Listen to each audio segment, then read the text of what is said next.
قابلة للاشتعال، تشوفون كيف الطريقة. هذه بالنسبة لي ومصنوعة عندنا للأسف السعودية.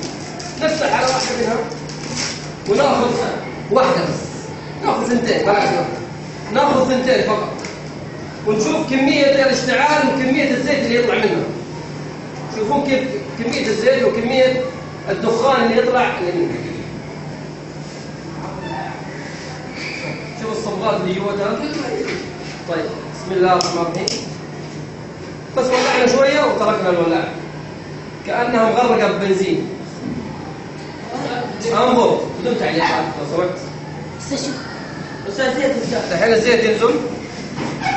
خليك مكانك. لحظة. عشان نولع. الله يا ولد شوية. لحظة يا ولد خليك مكانك.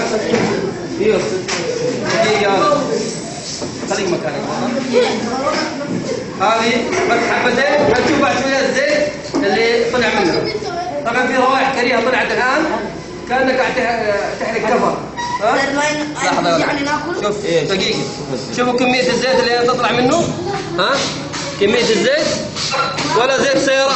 ما بالك لو ولعنا كل الكيس كأننا قاعد نشرب كمية زيت كبيرة في بطوننا يوميا. ها؟